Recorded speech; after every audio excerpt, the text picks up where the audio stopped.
अब हम इसमें एक और बड़ा टूल करवाते हैं, क्योंकि शीट मेटल का सबसे बड़ा टूल यही है जिसको हम बोलते हैं फॉर्मिंग टूल्स। अब बताओ, फॉर्मिंग टूल्स किसी ने सुना है?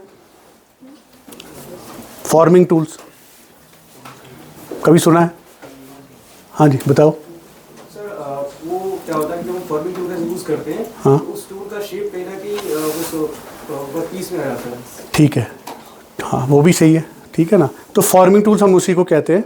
अब बट फॉर्मिंग टूल्स के लिए हमें पहले कोई शेप बनानी है। जो फॉर्मिंग हम करेंगे एक हिसाब से वो डाई कट होता है, ठीक है ना। नॉर्मल लैंग्वेज में हम क्या बोलते हैं कि डाई कट, कि एक फ्लैट शीट होती है, कोई शेप होती है, उस पर प्रेस होती है तो उसी शेप में वो कन्वर्ट होके आ जाता है। आजकल इसका काफ़ी यूज़ हो रहा है, चाहे आप प्लास्टिक में ले लो चाहे मेटल में ले लो, काफ़ी चीज़ इस चीज़ का यूज़ हो रहा है, ठीक है ना।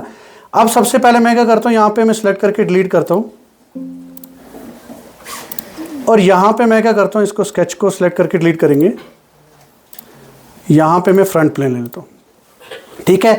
अब सबसे पहले क्या करेंगे, कोई भी शेप बना लेंगे। मैं यहाँ पे ये स्लॉट ले लेता हूँ, ये वाला जो हमने स्टार्टिंग में किया था, अगर आपको याद होगा। मैं स्ट्रेट स्लॉट ले लेता हूँ, ठीक है, ये बन गया।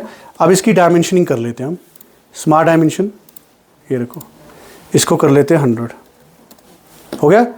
फिर विड्थ कर लेंगे इसकी, इस पॉइंट से इस पॉइंट तक, तो इसको कर लेंगे हम 30, आ गया, ओके कर लेते हैं, ठीक है। अब थोड़ा ज़्यादा करेंगे क्योंकि 30 कम हो जाएगा, मैं ले लेता हूँ 50, ओके।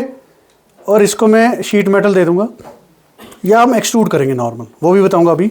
तो यहाँ पे हम डायरेक्शन पे जाते हैं, मैं 9 mm ले लेता हूँ, और ओके, ये बना लिया है।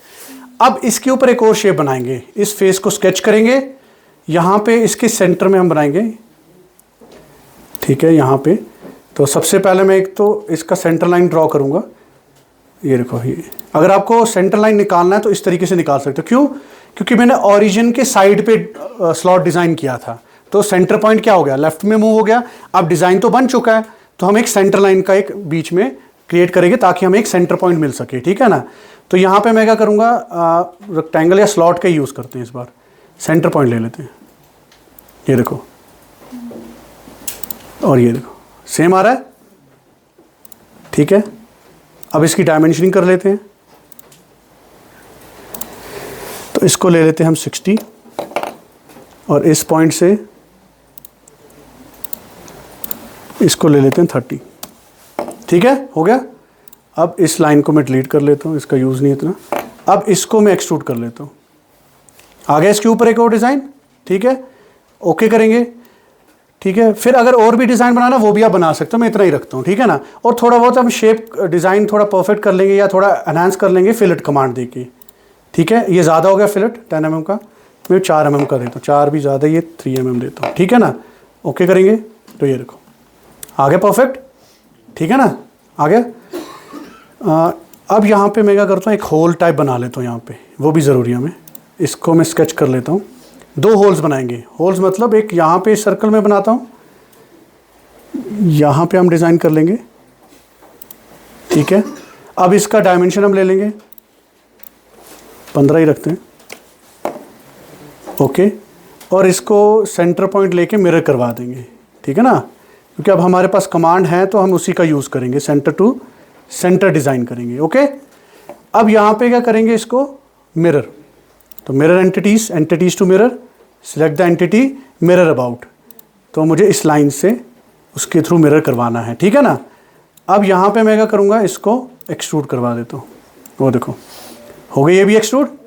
अब ओके करेंगे तो एक मेरे पास एक शेप बन गई फॉर्मिंग टूल की, मतलब हम शीट मेटल की एक शीट लेंगे, ये उसके ऊपर फॉर्म करवाएंगे, तो ये वाली शेप उसमें आपको डिज़ाइन होके आ जाएगी, ठीक है। अब कैसे, सबसे पहले तो इसको कन्वर्ट करना है, तो शीट मेटल में जाओ और यहीं पे क्या आता है, फॉर्मिंग टूल्स। तो यहीं पे सबसे पहले पूछता है स्टॉपिंग फेस, कि जब ये ऑब्जेक्ट दूसरे ऑब्जेक्ट के साथ मर्ज करेगा, कोलाइड करेगा, तो स्टॉप कहाँ पे होगा, तो स्टॉप यहाँ पे होगा, ऑब्वियस सी बात, ठीक है ना। और फेसेस टू रिमूव, अब मुझे रिमूव करनी है कुछ फेसेस, तो मैं रिमूव करूँगा ये वाला फेस और ये वाला फेस, मतलब जब हम उस शीट पे अप्लाई करेंगे तो होल बन के आ जाएगा, समझ आ गया ना, दूसरी शीट में। तो वो प्रैक्टिकली अभी देख लेंगे, ओके करते हैं। तो ये कुछ कलर भी चेंज हो गया क्योंकि ये फॉर्मिंग टूल्स में कन्वर्ट हो चुका है। अब ये डायरेक्टली वर्क नहीं करता है, इसको हमें सेव करना है एज फॉर्म टूल। क्या करना है? एज फॉर्म टूल सेव करना है। कैसे करेंगे सेव?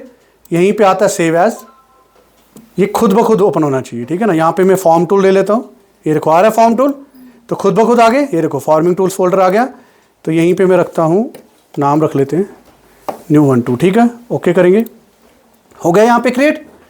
अब यहाँ पे मैं क्या करता हूँ, एक न्यू ले लेता हूँ, मैं न्यू पार्ट लेंगे क्योंकि इसका अलग यूज़ है और इसका अलग यूज़ है। और यहाँ पे मैं ले लेता हूँ फ्रंट, और यहाँ पे मैं रेक्टेंगल लेता हूँ। आपको डायमेंशन पता थी? डायमेंशन क्या ली थी हमने, बताओ? सॉरी, स्लॉट ही लेते हैं, बताओ डायमेंशन पता है आपको? उस स्लॉट की डायमेंशन क्या ली थी हमने?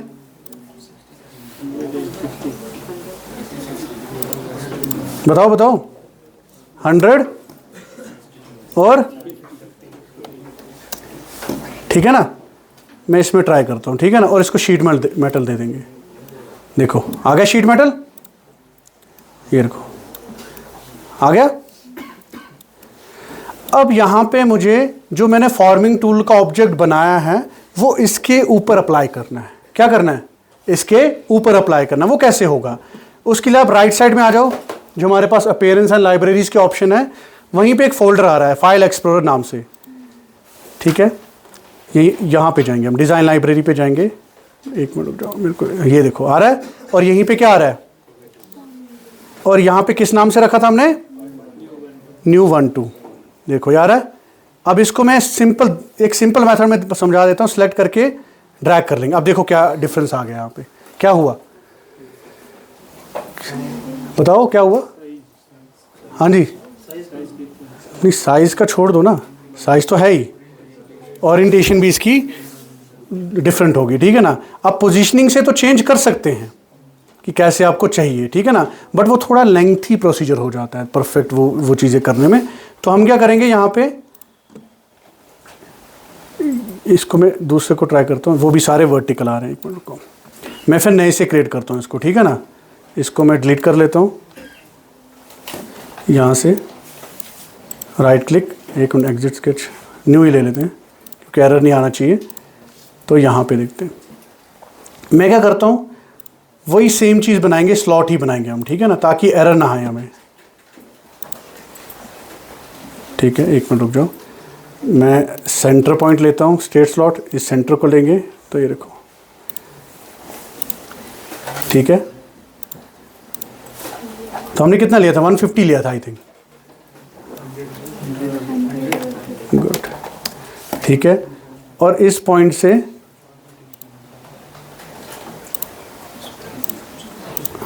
यहाँ पे एक मिनट, तो इस डायमेंशन से इस डायमेंशन तक 50 ले लेते हैं। ओके, अब इसको मैं यहाँ पे शीट मेटल ही दे देता हूँ। ओके, हो गया। अब यहाँ पे मैं ट्राई करता हूँ, देखिए अभी भी आ रहा है ऐसे।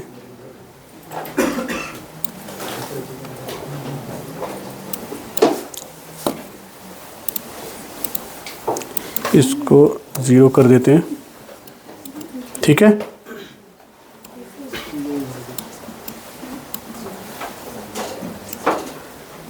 इसको मैं क्लोज ही करता हूँ, नए से करते हैं, ठीक है। तो 1 2 को मैं यहाँ पे लाऊंगा सेंटर में थोड़ा हल्का सा, और इसको मैं 0 कर लेता हूँ। हो गया।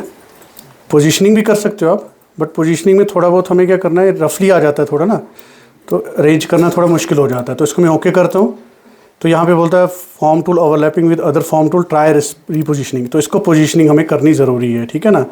एक मिनट जाओ, एक मिनट, ठीक है। अब स्केच में, वो स्केच में जाना पड़ेगा, एक मिनट रुक जाओ, मैं फिर से करता हूँ इसको यहाँ पे, और इसको मैं 0 करते हैं। आप ट्राई करते हैं, हो गया। तो ये देखो, समझ आया क्या हुआ, कि वो जो शेप थी हमारे शीट मेटल की डिज़ाइन में फॉर्म होके आ गई है। समझ आ गया ना। तो इसको हम बोलते हैं फॉर्मिंग टूल। और जो स्टॉपिंग वो एक्सट्रूड कटिंग वाले थे, वो यहाँ पे होल बना चुके हैं, और जो फिलेट वाला था उसने यहाँ पे प्रेस करके बाहर की तरफ निकाल दिया, ठीक है ना। तो इसको हम बोलते हैं फॉर्मिंग टूल्स। क्लियर है, समझ आ गया। ठीक है, किसी को कोई क्वेश्चन? ठीक है,